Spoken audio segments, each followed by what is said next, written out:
Well, thank you everyone for joining us on today's webinar for the 2019 IBM Marketplace Survey Results Revealed webinar.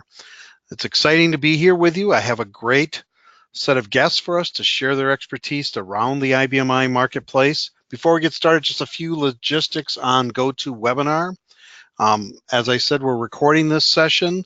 That recording will be available for playback at a later point in time. We also have 2 polling questions along the way. It makes the webinar even better if you can respond to our polling questions. And then also just wanted to let you know that you will get an email with a link to the actual PDF that exists out on our website that has more information about this survey. This is the 5th annual marketplace survey that we've done on behalf of HelpSystems. We had over 750 customers take the survey this year. They did it all on themselves. We didn't give them any kind of incentive to do it, and often many of them spent 20 to 30 minutes of their time filling out this survey. So it's exciting to have that many people take the survey. It was conducted in the October of 2018 timeframe. So off to our presenters. Let's have Alison Butterill tell us a little bit about her background and what she's up to these days. Well, thanks, Tom. So I am an IBMer. I've been with IBM for, let's just say, a long time. I am the offering manager for IBM I, which in IBM terms means that I own the IBM I product for IBM. I work with the development team to set the strategy. I work with our sales team to make sure that all of our clients and partners are aware of everything that we're doing with IBM I. And I work with our marketing team in building campaigns like our 30th anniversary campaign last year. Excellent. Thank you, Alison. Really great to have you along. Ian Jarman, can you share a little bit about what you do for IBM? Yes, Tom. Yeah, sure. I work for the Lab Services team based in Rochester, and our Lab Services team help clients all over the world with their infrastructure needs. And of course, many of our team in Lab Services are specialists on IBM I, so I'm very happy to join you today. Thank you, Ian. And then we have Timothy Prickett Morgan from IT Jungle. Timmy, what do you do? Or Timothy, what do you do? We're the IT Jungle, of course, is the publisher of the 400, which, forgive us, but we own the trademark on that. It's really hard to change the name. You know, we do strategic advice and tactical advice and technical tips and things for the IBM I community. And wherever we reference it in stories, we do say IBM I, just not in the title of the publication. So, you know, we've been watching this market for almost as long as it's been here. So I'm not going to say how much, I guess. Well, it's really great to have you along and have kind of maybe that little bit of an outsider view from IBM on this market. And I guess since I called you Timmy, I got to call myself Tommy. I'm Tommy Huntington, and I'm our Executive Vice President of Technical Solutions at HelpSystems. I am an IBM Power Champion. I have been now. This is my 4th year for 2019. So excited to be around and really the author of the IBM I Marketplace study that we started 5 years ago. And really it was with Dan Berger, the late Dan Berger, who was with IT Jungle, that I have to give special regards to, and we really appreciated what he helped start here.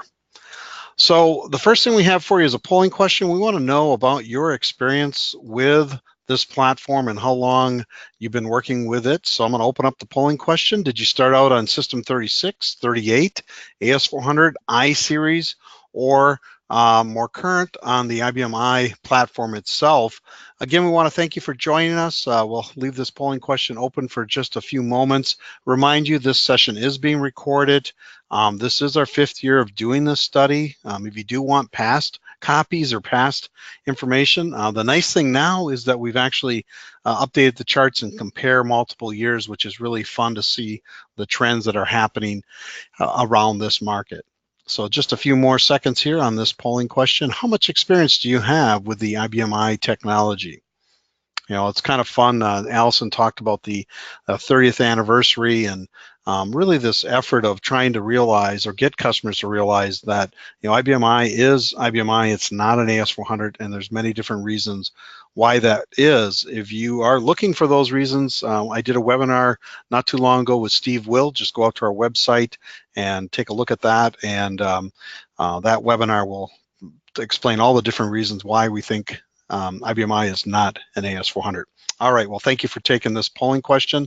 Let me share the results here. Very interesting, very similar to this morning's group that we had. 31%, 36, platform 24%, 38, 24% AS400, 6% from the I-Series, and then a nice set of newbie people the last decade, 14%, that only know it as IBMI, which is kind of interesting in itself, isn't it, Alison? So, I also wanted to reflect back on this last year and things that we saw that impacted the market around IBMI, some of the different events. First of all, we had the Spectra Meltdown processor issue in the beginning of January or end of the year in 2017, carrying over to 18. And the good news is that IBM quickly recognized that and made the necessary changes in the processor for Power 9, Power 8, and previous versions of Power 7, the Power 7 Plus, I believe.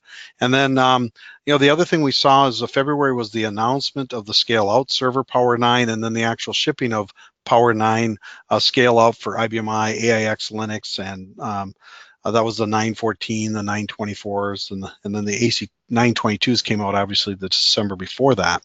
And then IBMI 7.1 was extended support in April. Another thing that we saw starting to impact the market was GDPR in Europe, the regulation being enforced. Alison and them working on the IBMI anniversary, started throughout the whole year, but some of the bigger announcements in May, and then more fresh faces, new people on IBMI. June, we turn our attention to the launch of the world's fastest computer using Power 9 technology in Oak Ridge Labs, and then to me, the actual anniversary of IBMI or AS400 being in the June month. And then IBMI in August, 7.3 TR5 and 7.2 TR9 were announced.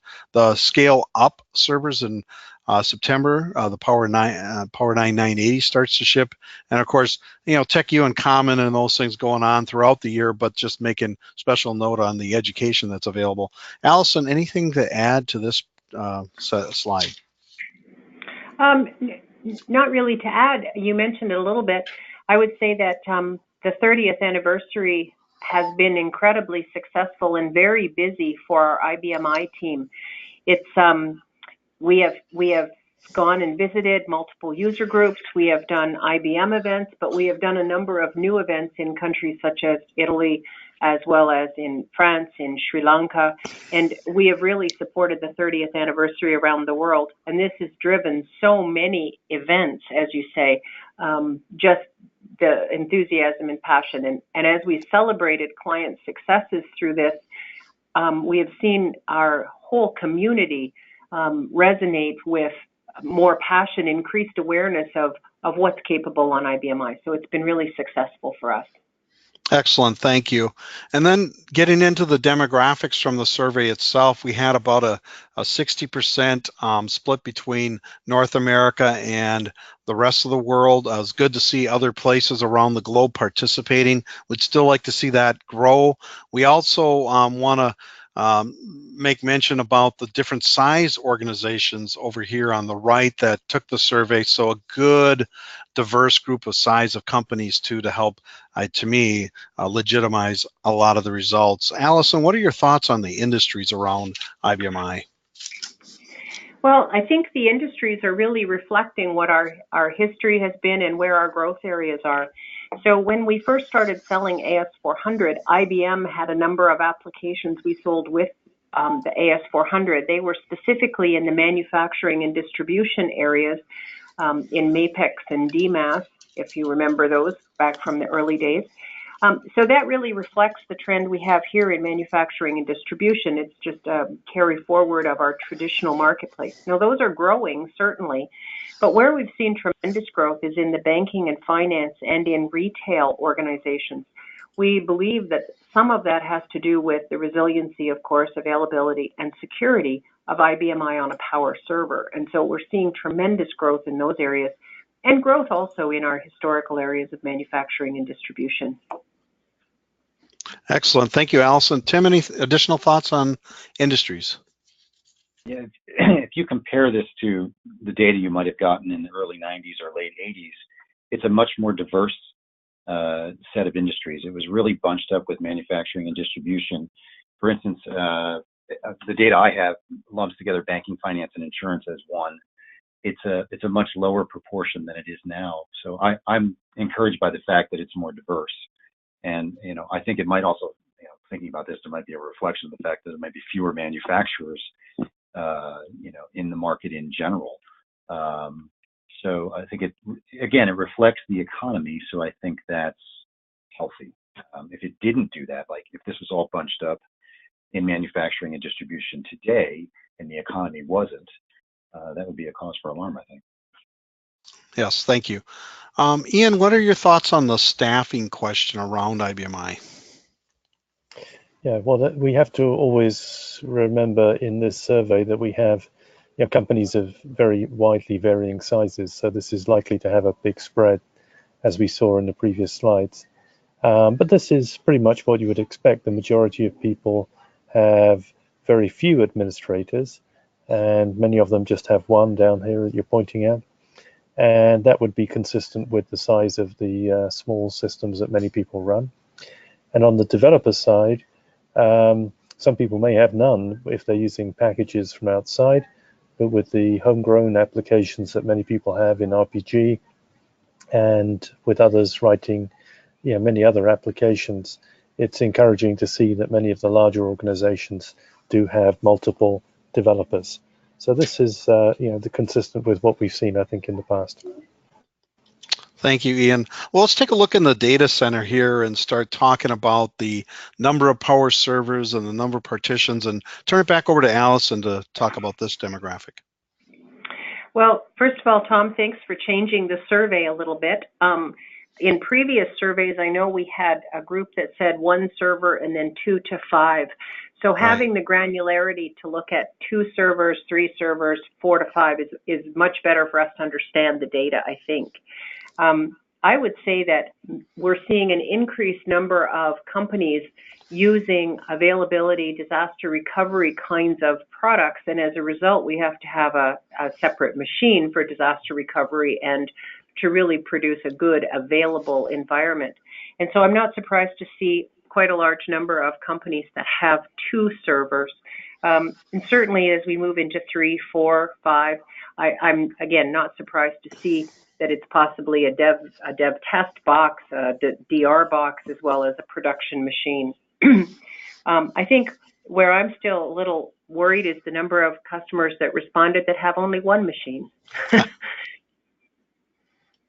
Okay. Opportunity. Opportunity, right, to grow. Well, yeah, exactly. As people depend, I think your point on HA is definitely a very important part of it. Tim, what are your thoughts on these numbers? Given what she just said, I think that maybe next year we should ask a separate part of that question is, do you also rent one in the cloud? Because it could be they don't have it with quotes around it, but they do, in fact, have a machine that they are doing disaster recovery or HA on out in the cloud, and they don't have more than one. I hope that's the answer. I think that it's probably more likely that most people with 1 machine are relying on tape backups or whatever. Sure. Disaster recovery. And I don't think that's very wise, but yeah, I'm glad you changed the chart as well. We get a better sense of what's going on. And I think it reflects the fact that there are production development divisions and an increasing amount of HA in the IBMI data centers. Yeah, and I'm encouraged by over 70% of them are doing VMs or partitions on IBMI. So a lot of virtualization that has occurred too in this market. Let's take a look at the operating system itself. Ian, it's off to you to talk about what's happening with operating systems. Well, this is a great slide, and it gets better every year because it's really interesting to look at this over the 5-year period. And it's particularly encouraging, actually, in the last one, 2019. You see that the support for 7.1, the regular support has ended, and now we're seeing a strong move into 7.3, with likely many people skipping directly to that release. So it just shows that there's a strong active marketplace here. Obviously, for whatever reason, some people might get stuck on an older release like 5.4, but it's always great advice to keep up with the releases, even if you don't move to every one, because it's much easier to stay in range with the latest technology and releases. Absolutely. Tim, some thoughts on this slide? I think that from what I understand, most people are skipping every other release. So we're hitting the right point in the cycle when people are ready to move. In some cases, they're moving both operating systems and hardware at the same time. There's a certain amount of vintage equipment out there. I hear about activity about, people getting on new iron and wanting to get more current. So I think that's good. But I think it's also absolutely normal for companies to not just do every operating system release that comes out. And even though the technology refreshes certainly make this all easier to keep current with features, they still have to certify their applications for each new release. And there you go. Skipping every other one, is easier. So, I think when we see the 2020 survey, I think you'll see a level for 7.3 that's commensurate with 7.1 back in 2016. It'll spike. It's not going to grow gradually. It's going to go straight up because everybody wants to get on that release. They're not going to move to 7.2. It doesn't make any sense. Right. Okay. Let's take a look at the hardware side of things, and let's have Ian take another stab at what's happening with the power hardware exactly now. Yeah. Well, of course, I think everybody knows, as you mentioned earlier on the call, that we introduced Power 9 last year, and it was a great year for IBM I, with many clients moving to those Power 9 servers. So that's very encouraging in just the first year of Power 9. So I think the outlook is very good for this year also in that regard. And there's always, reasons to move up, to migrate, but most people are making those kind of migrations every 3+ years. And so I think it just shows again that we have a very active marketplace with people moving to the latest technology, hardware or software as their business demands. And Tim, I think one of the things that we wanted to add this year, and this is one of your ideas too, was a chart on upgrades and the impact of hardware and software upgrades. What do you think about this chart? Well, look at all that activity.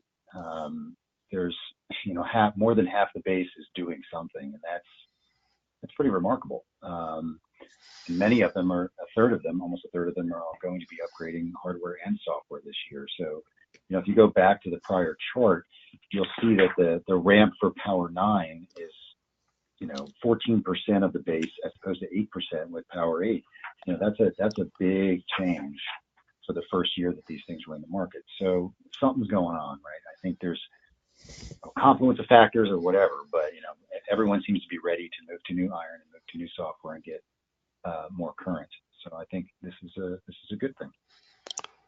And Alison, what are your thoughts? Oh, sorry, I had it on mute. I think that this is encouraging to me because it says that we have so many of our clients that had already moved to 7.3 from the previous chart that although they may say they don't have plans this year, they're already doing it. They've already moved. So I'm not worried about the negative side that says they're not planning anything. And in fact, I would almost look at it as a positive statement that we have people planning to move forward. Almost half the chart, almost half the pie is looking to do some kind of upgrading. So I'm quite happy about that. Excellent. Let's go back to Ian to talk about other operating systems alongside IBM I. This is a question we've had for all 5 years. Yeah, over those years, of course, Windows servers have been up at the highest number in this chart, but I think we're seeing gradual reduction there, and the feature in the recent past has been this growth of Linux on x86 or Linux on Power. And Linux on Power is particularly growing, for example, with SAP HANA on Power. So yeah, the dynamic is Linux is very competitive today in the marketplace, and we encourage people to run a combination of IBM I and Linux, or IBM I, Linux, and AIX, and we still see a lot of people doing that, particularly in our larger clients who use multiple partitions, big servers, and external storage. So obviously, in the smaller servers, you're not likely to do that. But yeah, we have a very compelling offering for Linux today, and with the announcements around Red Hat and IBM, I think that can only get better in the future. Yeah, that's an interesting point on that. Tim, what are your thoughts on this one? Back in the day, 95% of sites had Windows Server as their primary other operating system. So that has come down over time, and I think it now reflects the market. The Linux market is the only one that's growing of all the different operating systems that are out there. A lot of new open source applications and other applications are being developed for Linux. It doesn't mean that Windows isn't important. It doesn't mean that people are going to unplug Windows servers for some of the infrastructure and usually database work that gets done. But going forward, new stuff is going to be on Linux, and I expect these numbers to continue to move in the directions they're moving now. And particularly with IBM buying Red Hat, there's going to be a much closer coupling of IBM platforms with Linux, and I think that's healthy, because then that means the new exciting stuff that comes out, whether they be programming languages or frameworks or whatever, are going to be available to either run on a logical partition on Power or in an adjunct server running Linux beside it. Excellent. Thank you, Tim. And one of the other things that as we look at our upgrades and changes to these servers, we added this new chart about capacity planning and sizing and what your concerns might be. It's good to see that 54% of the market doesn't have a concern here about looking at that next server or upgrade, but 22% concerned about the accuracy of the vendor recommendations and what they're given, and the amount of limited or internal expertise that they have, and then of course not knowing that there is software to help you out. And just a couple things on that is we do have the Performance Navigator product now for IBM I, and for that matter AIX and Linux, to help with sizing capabilities. And Ian, any of your thoughts or things that you see in lab services when it comes to capacity planning? Well, firstly, I agree that people don't really have concerns in this area until they really need it, which is when they're going to upgrade. And this year, many people are going to upgrade. So first of all, Performance Navigator is very highly respected, and so it's great to see that come together with HelpSystems. But it's, in addition to the software, you also need expertise. And in lab services, we have a lot of people who do performance monitoring and analysis on a day-to-day basis. So whether it's coming to lab services or to your business partner or to the help services team, make sure you're getting advice, and good advice, from people who do this every day when you're coming to make that case for your next upgrade. Good point. And let's just turn your attention to SANs and storage area networks that are attached to IBM I. Yeah, and if you look at this, there's a gradual decline in people who are running internal disk only. And of course, there's nothing wrong with that. In fact, there's a lot right with having internal disk only, particularly for people with a single server, the smaller servers. That's what the integrated value proposition of IBM I is all about. So if you've got internal disk, no problem, that's great. But many people who are on larger systems, people who want to share storage with other platforms, Linux and Windows, or even AIX, they want to leverage the external storage. And they do that not just for storage sharing, but for clustering, and also for the other software like Flash Copy that you can get on these storage servers. So I think that has been in the trend for some while, and it's going to continue in that regard. But there'll always be a core that want that single server, fully integrated internal disk. Yeah, and we see it quite a bit at HelpSystems with PowerHA. Not that PowerHA requires external storage, but it is probably a better story and a better fit for especially the larger customers to use SAN storage with PowerHA. Let's turn our attention to cloud. And Alison, what do you think about IBM I and the cloud? Well, actually, IBMI has been in the cloud for many, many years. We've had a number of ISVs that have done software as a service for a long time, more than 15 years, long before it was called cloud, actually. I'm glad you say that, Alison. Thank you for that comment. But I think what this reflects is that companies are doing a lot of their due diligence to understand where applications should reside. Some of them should reside on-prem, for various different reasons, keeping their data intact. Some countries have regulations about data in-house on-prem. Some companies have their own regulations. Some industries do. And so I think companies are doing their due diligence to understand where moving to the cloud makes sense. And we're certainly seeing some applications move there, including things like, email and so on. But I'm not surprised by this, given that we've already had a history of many companies in the cloud. It's actually a great server for running cloud technology, because behind every cloud there is a server, right? So, correct. Tim, what's your thoughts on cloud? I actually would say that I'm a little surprised it's as high as it is, even though we've been at it for a long time, because of all the issues that she just said. So people are moving to the cloud and solving those problems, which were tricky ones. And I expect it to grow quite a bit. There certainly, I think, for small companies with only a single server, having a cloud backup is going to be normal. And that's exactly, by the way, what Microsoft is doing with Windows Server and the Azure cloud. They have a natural customer base that they can do push button, backups of SQL Server databases right out to Azure. And this similarly between the partners and the IBMI installed base, this could happen too. I think that's how it naturally starts. And then there's always some who will say, I don't want to run this anymore. I just want to have a SaaS application, host my application for me, give me a partition or two, and be done with it. So, I don't know what the natural percentage of all infrastructure will be, cloud versus not cloud, but it'll ultimately reflect what the larger market is doing. So, it's probably less than 10% in the larger market. So, this is in the same ballpark. Yeah, and I think it really fits well with our next slide, which is on high availability and recovery. Oops, I went right by that one. And the fact that, DR as a service, HA as a service are some of the things that you see, and also even cloud backups. Ian, what's your thought on this one?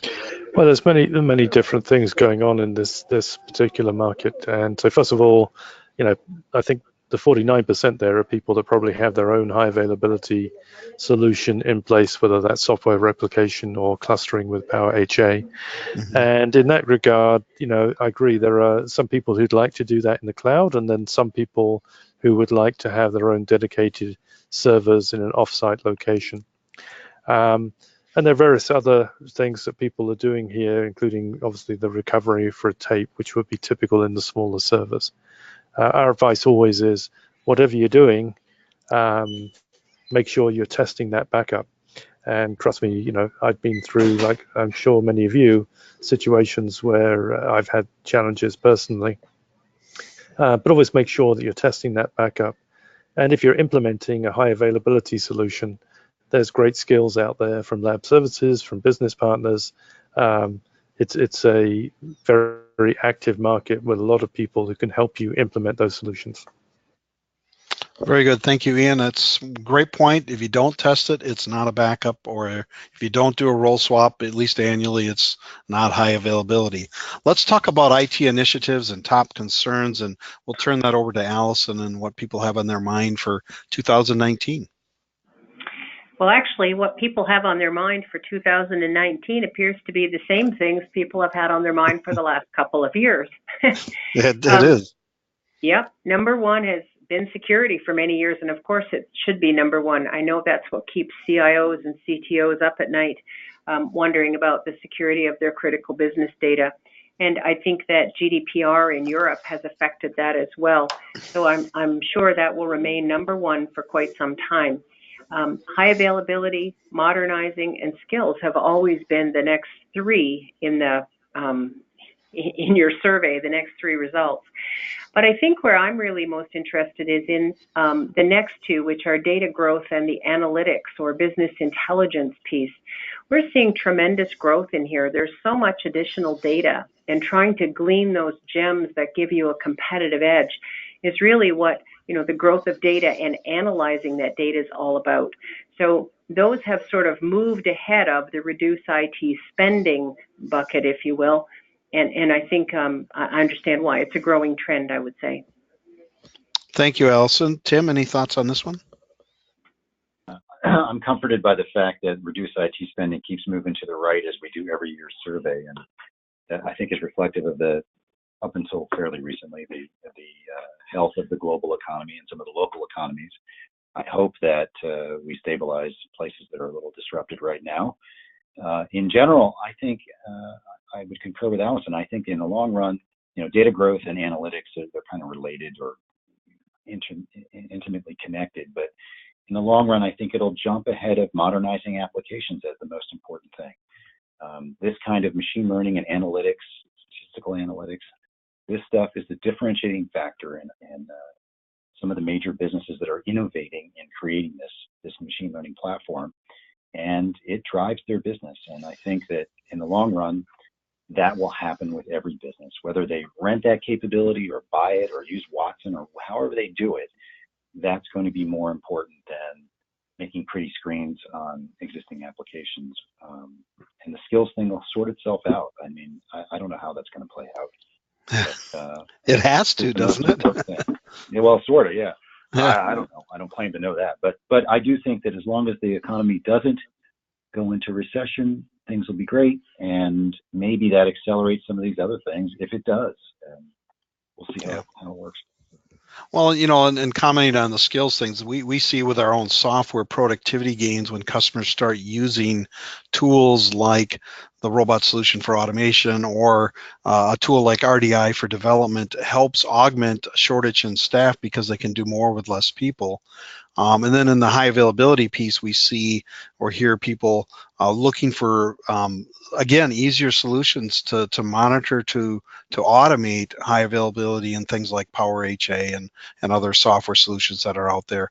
And then security certainly is, IBMI is a very securable system, but I will say we do see quite a few customers with security issues because of 20 years of history, 25 years of history of not taking care of how things are configured security-wise. One of the other questions we asked is, which security solutions do you have in place today on your IBMI server? We can see that we have a pretty good set of solutions around privileged user management and compliance and auditing. People seem to be taking care of that pretty good. An emphasis on growing multi-factor authentication and database encryption. Those are two things we've heard a lot this last year in helping customers out. And then secure managed file transfer is also something that's highly important. And then with IBMI today becoming almost more of a database server for many of you out there with web applications that are serving up the system, exit point monitoring has certainly become something that's really important to do on this server. With all these security challenges, though, comes this ever-changing climate that we're in. Regulations are here to stay. I mean, GDPR is just another one thrown in. PCI gets a little tighter every year. Changes come, but the regulations don't go away. And we do see an issue with lack of security knowledge. And I encourage you, we have a lot of free webinars from HelpSystems that we do that are purely education around this topic. But if you need help, there's managed security services. There's other ways to gain that knowledge. There's going to conferences like Common, IBM Think, IBM Tech U. We also see a balancing of security controls and business efficiency as an issue where we need to make sure that what we're putting in place is not negatively impacting the business. And certainly a lot of challenges here in relationship that security is here to stay, and we have to make it high on our list to take care of. Ian, what are your thoughts on some of the regulations out there? Well, obviously, the big thing this year is GDPR, which, of course, is affecting everybody, not just people in Europe.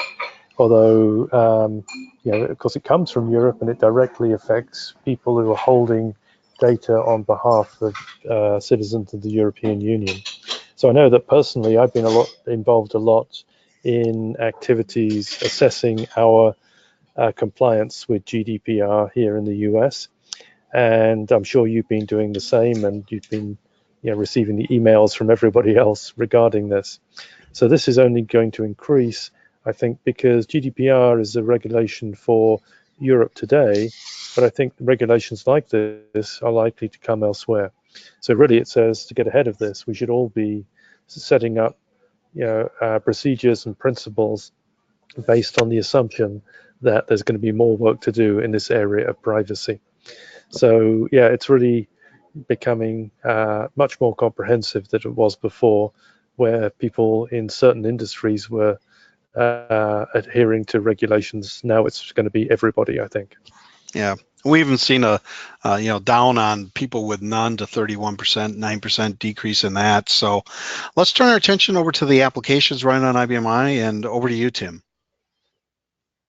I'm glad that a couple of years ago we added this homegrown applications column, because it kind of gave the impression that the couple 100,000 programmers in the world who were working on IBM I platforms were taking a lot of long breaks. They're not.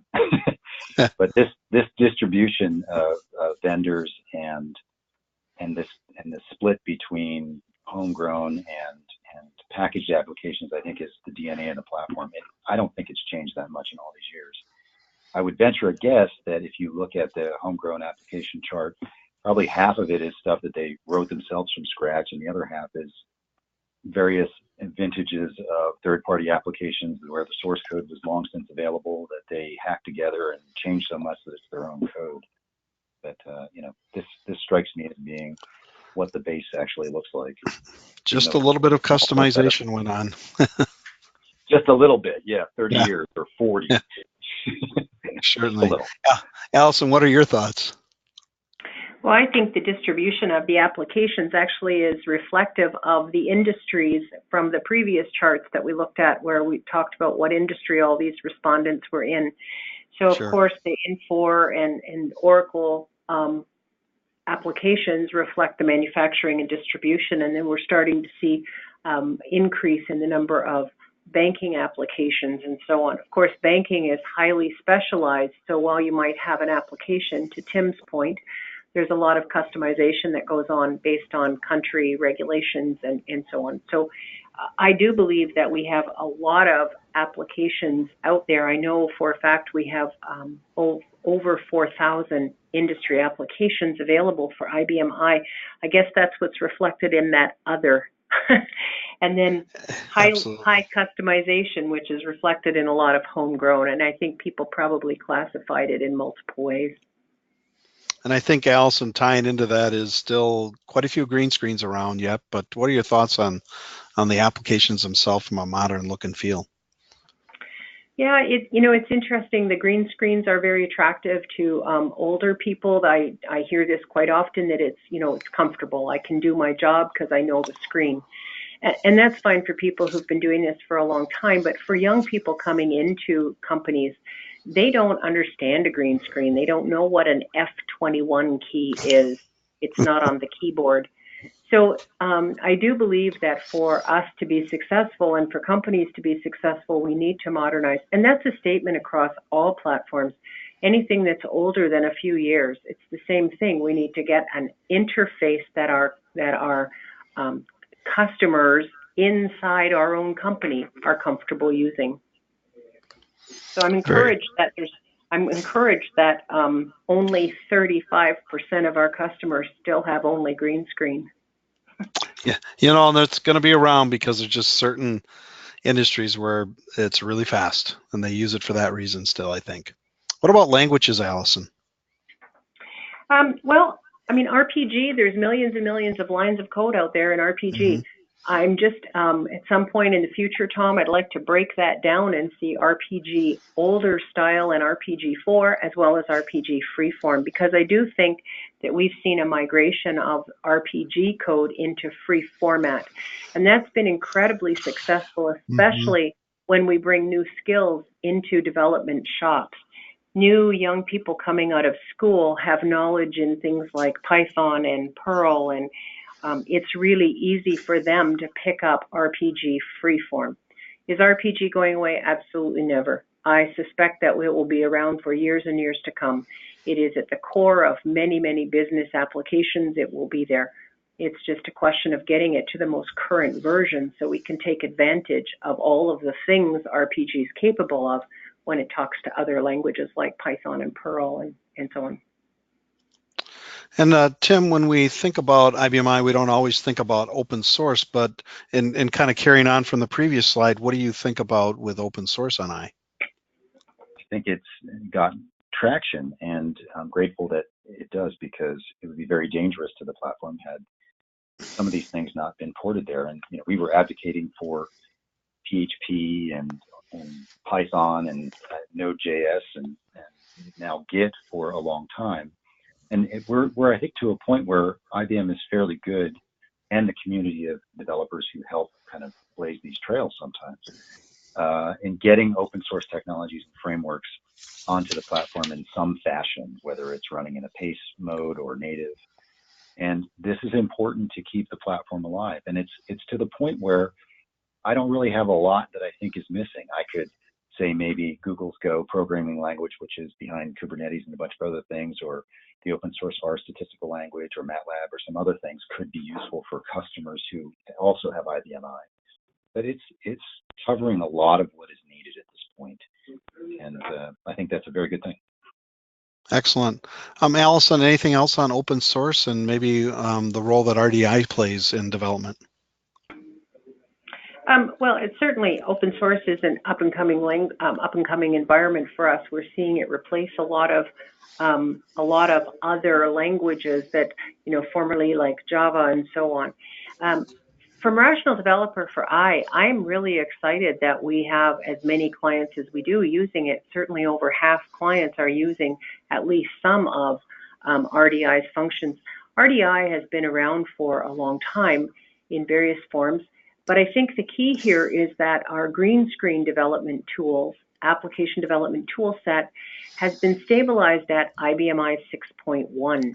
So for developers wanting to take advantage of some of the new features and functions in RPG, for example, free format, and to be able to integrate with things like Git or the open source editor Orion, these are really key points for moving down to the desktop and implementing RDI.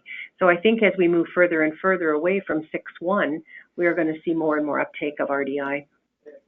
And I think too, you've been great, and even opening up the longer trial period for people that when they're learning, and there's just a great set of professionals that can train you and get you started on RDI if you're struggling getting started. So certainly reach out to Alison or myself, and we'll hook you up with one of those people. So thank you for answering that question.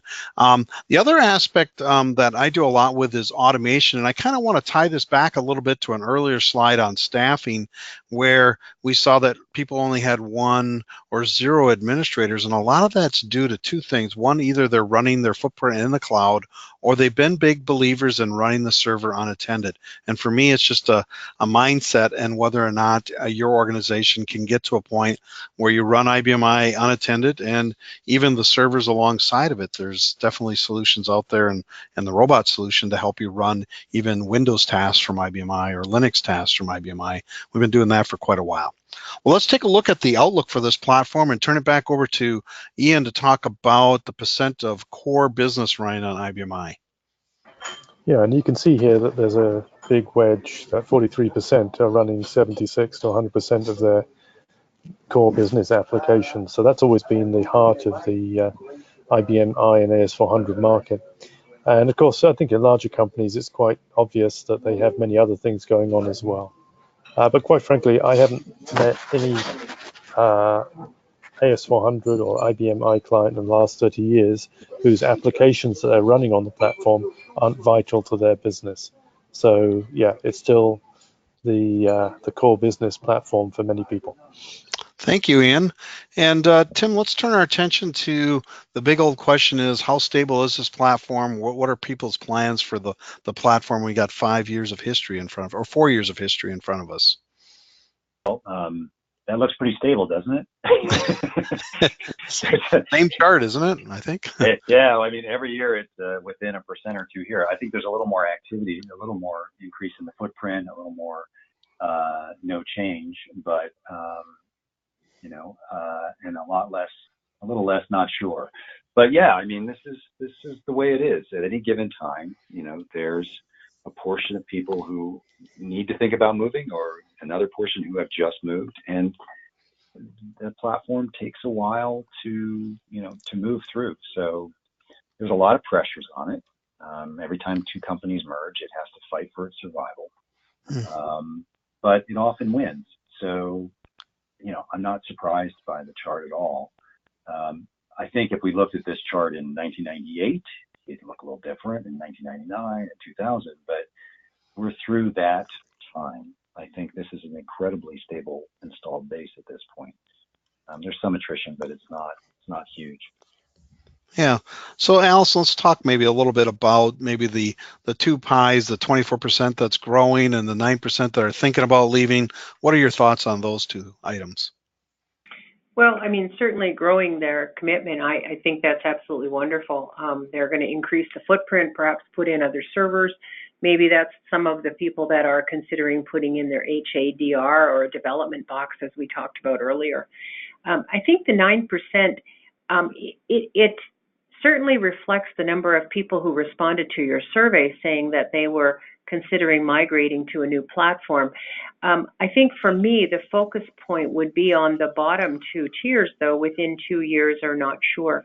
The other two are still too far out in the, too far out to be really doing an outlook that, and worrying about those people moving off the platform. 2 to 5 years or more than 5 years. I suspect that they haven't seen what we're capable of in order to understand it. But again, we always see customers coming onto the box, and it's a natural thing to have some of them going off the box. That is a normal cycle for any platform, not just Yeah, and I think the other change we've seen over the 5 years, and to Timothy's comment earlier about Linux is growing, and we see a greater percentage nowadays going to Linux. Still pretty even on the Windows side, but certainly mainframe and AIX have diminished some in that regard. So overall at HelpSystems, we've been looking at this for a while, and we see about a 1%, 1.2, 1.3% annually in attrition, which is not all that bad when you think about it in the grander scheme of things. And then we also have continued with this, how do you feel about your return on investment in this server? And 92% is say yes, it's a great thing. And what are your thoughts on that, Alison? Well, I mean, 92% is a huge percentage of our customers that think they have a fabulous return on the investment that they've made. And I think that we've done a lot of good work around protecting the investment, right from the total cost of ownership, where it costs less to run the server, right through to investment protection that is made for their software. For example, they can continue to use the same software. We don't dramatically change the support for applications and so on as we move forward and give you new releases. In terms of total cost of ownership, I think that there's a huge advantage to IBM I in that IBM puts the whole stack together and we test it together. We apply PTFs and run through all of the testing of new PTFs together. And so clients look at that as a huge advantage in that they're not doing the prerequisite, oops, this one didn't work with that one kind of thing that they would have to do with something like a Windows stack. So I do think they view this as a huge investment protection as much as the return they're getting on it. Excellent. Thank you, Alison. And then, as we look at the survey and we kind of highlight what we saw this year, we again had 750 people fill out the survey. Security was certainly the top concern, not the only concern or only effort, but certainly a big concern for people. And then 71% of the marketplace run multiple partition, again, talking towards the VM capabilities of the platform. And high availability adoption rate is up around 50% amongst the people who took the survey. 7.3, as we pointed out, has become the most popular operating system these days. The platform itself, or the market around it, is very, very stable with about a 1% 1.3% attrition rate. And then I really point to the return on investment. So while I launch up our last polling question, and before we get to some additional thoughts on the survey, Tim, anything related to the return on investment piece that I forgot to give you a little chance to talk about that. That's fine. I think that chart hasn't changed in 30 years if you ask people this question. And it comes back for me to the fact that, it's always easier to take something that you know really well and extend it and then make it do a new thing. And it doesn't matter what that platform is. It's almost like the thing you start with is the easiest thing for you to continue to go with. And I think that's the source of the ROI. If you want to start ripping things out and replacing things for the sake of ripping and replacing, first of all, it's suicidal, and you don't see companies doing that. Right. And they only change if they have to, and that's because they already, two businesses merge and they've got to pick one, or they decide they have to pick one, and those things often fail. So, I think that the trick with this is that it's very good at what it does, and there are people who are intimately familiar with it. And I never once thought that this was an inexpensive server, but I never once said it wasn't worth the money. Those are two different things. Mm-hmm. Good point. And I think that's the real value in this platform. It's the skill sets that people can bring to bear, the industry expertise and the programming capabilities that they have, and the automation in the system, and of course that integration. All of those things are in some way unquantifiable but real. Excellent. That chart So shows that. while Tim's been talking, we've had a polling question up. If there's any way that HelpSystems can help you out with security setup and compliance reporting, getting started with high availability, improving your backup and recovery, adding some automation to your skill set, and then even increasing your programming productivity. I know many of you have already answered the polling question. I forgot to read it for you, so there you are, and I thank you for answering that. And as we look at HelpSystems and our company, I'm going to close this polling question and share the results, and let's move along here. And we do help you out with many different issues in the platform and even other platforms today with a very comprehensive set of cybersecurity solutions. If you haven't taken advantage of our free security scan, that's something that's very popular with our customers. We do that for IBMI, but we also do that for AIX, Linux, various flavors of Linux, Red Hat Linux, and Celeste or SUSE. And then automation-wise, we've been automating IBMI for years. We've been now helping customers with their sizing with the Performance Navigator piece. We do that for IBMI, but we also do that for AIX and Linux, and automation on AIX, Linux, Windows, of course. And then business intelligence, as we talked, Alison talked about the need for better access to your data. And of course, document management. We help customers out with document management centered around IBMI and Windows. So as we wrap up, maybe a thought from each of our different panelists that we've had with us today. I want to thank you for sharing your expertise. A lot of the comments or questions that we have out there are kind of more comments. So Alison, first back to you. Any additional thoughts as somebody looks into the crystal ball of 2019 around IBMI? Well, I think for me, I'm going to look back 1 year at 2018 and celebrating our 30th anniversary. I would encourage people to go and look at some of the stories that we collected and published on a microsite that's attached or linked to our main IBMI webpage.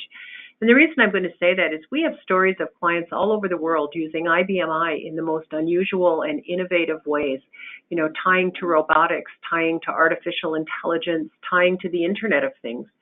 And I think it gives you a real chance to ponder what could be done in your own company once you read some of the stories of what they're doing. So I would strongly encourage people to do that. Just as it's a great way to get your own creative thinking process going. Thank you, Alison. Ian, over to you. Any final thoughts?